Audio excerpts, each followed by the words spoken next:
There came a time when Rihanna finished school and there was no money to send her anywhere else for more learning.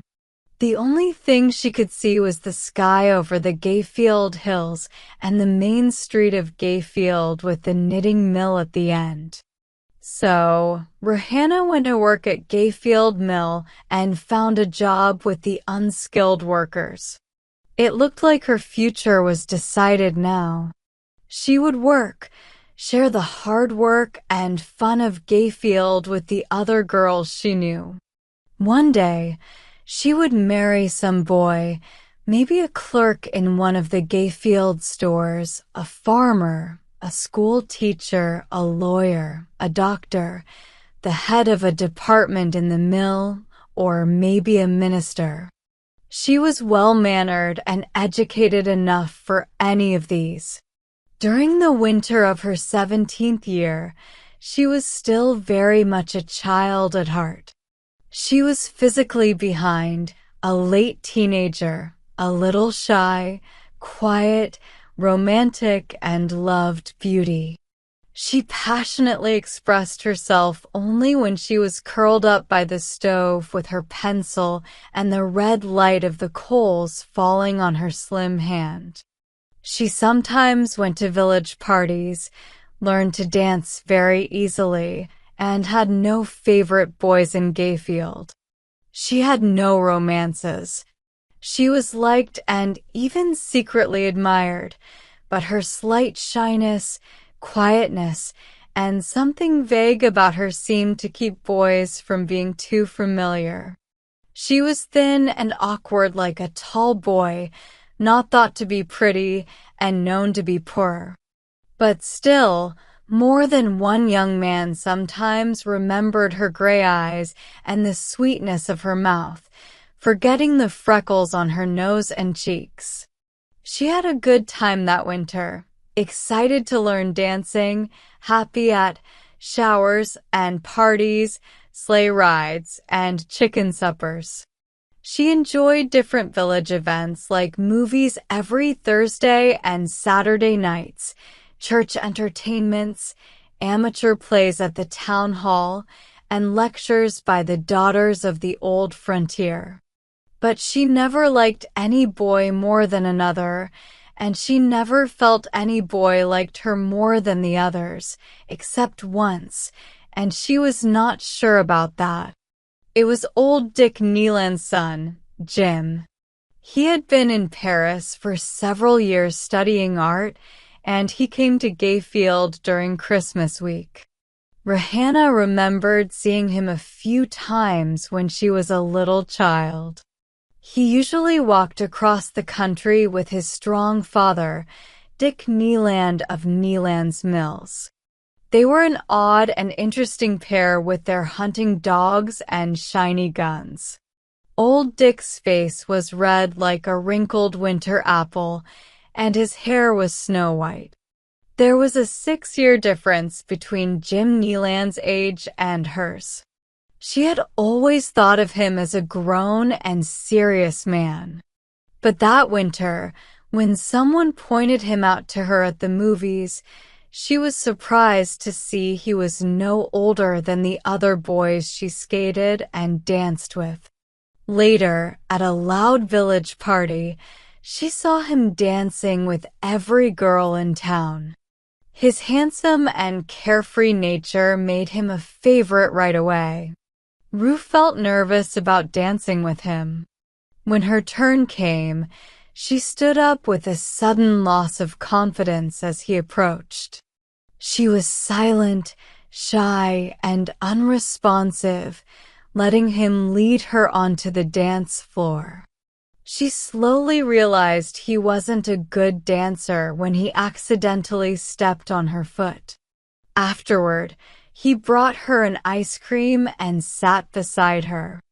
"I'm not very good at dancing," he said. "How many times did I step on your foot?" She blushed and tried to find something nice to say, but couldn't think of anything. It was clear to both of them that she had walked off the floor with a slight limp. "I'm like a steamroller," he joked. But you dance very well, don't you? I just learned to dance this winter. I thought you were an expert. Do you live here? Yes. I mean, I live in Brook Hollow. That's funny. I don't remember you. People mumble when they introduce someone. I'm Rahana Carew. Carew, he repeated, with a furrow between his eyebrows. From Brook Hollow. Oh, I remember. Your father is the retired missionary with the red house by the bridge. Yes, of course, he nodded, looking at her again. You're the little girl my dad and I used to see across the fields when we were hunting woodcock. I remember you, she said. I remember you. She blushed gratefully. Because, he added, Dad and I were always afraid you'd wander too close and we'd accidentally shoot you. You've grown a lot, haven't you? He had a friendly smile, though he spoke confidently and casually. He was at that age where life and success were ahead of him, full of mystery and opportunity. He already had a profession, and he wanted her to know about it. Later that evening, someone told Rue how important he had become. She was even more excited and impressed, hoping he would find her again. She didn't dare to approach him or show interest, not knowing how to do that yet. She thought he had forgotten about her. But in Jim Nealon's mind, somewhere in the back, he thought this thin, freckled girl with gray eyes should know how much of a man he had become. When he heard his hostess say that someone needed to escort Rue Carew home, he offered to do it. He walked over and asked her politely if he could. In the sleigh, under warm fur, with the moonlight shining brightly and the world covered in white snow, Rue nervously started to talk about his art, feeling like she was speaking to someone very important. Oh, yes, he said. I studied in Paris. I wish I were back there. But I have to draw for magazines and newspapers to make a living. I also teach at the Art League. You must be so happy with your career, she said sincerely, not knowing any better. It's a job, he corrected her kindly. But it's also art, she insisted. Oh, art, he laughed. That year, it was fashionable to dismiss talk of art. We don't focus on art, we focus on business. When they use my drawings, I feel like I'm making progress. You see, he admitted honestly, I'm still new at this. I haven't had many of my drawings in magazines yet. After a pause, he added, I've had about a dozen pictures published. Just one picture in a magazine would have amazed her. The fact that he was an artist was impressive enough.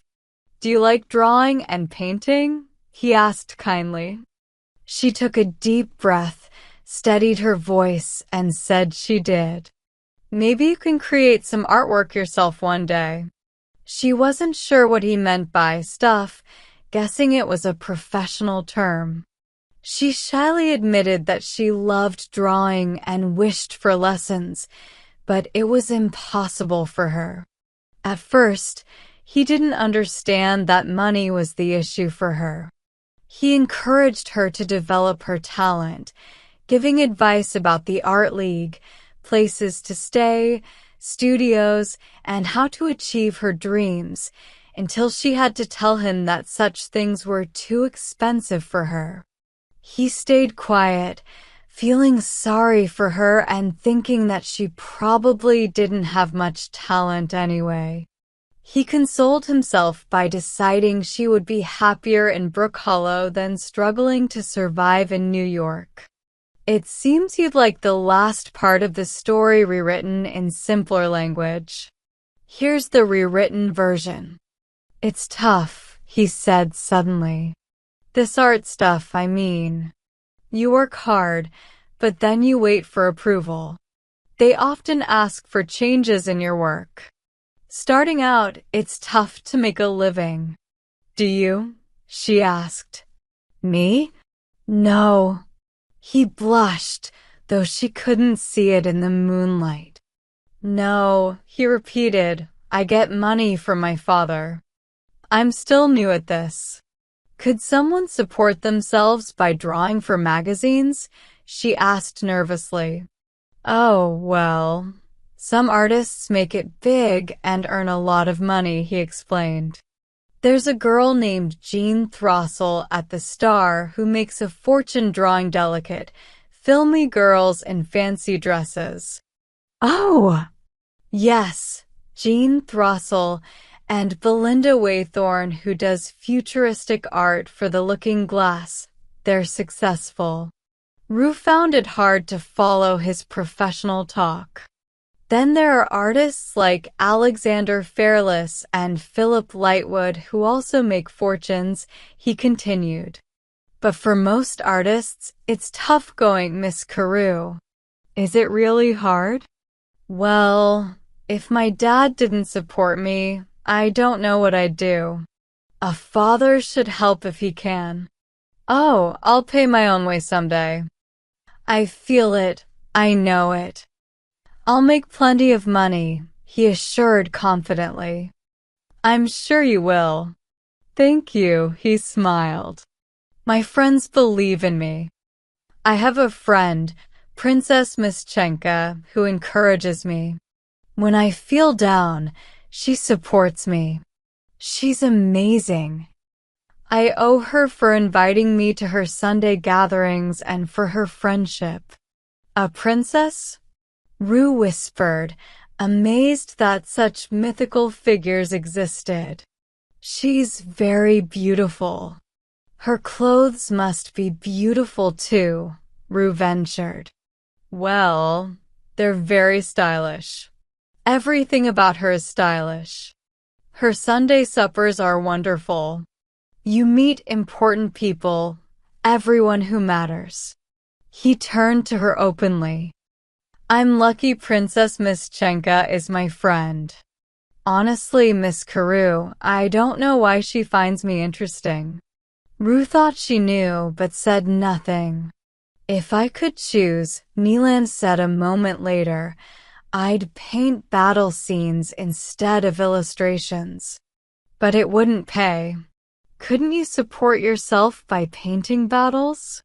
Not yet, he admitted. But I have hopes, plans, he laughed, pulled on the reins, and the sleigh bells chimed in the moonlight.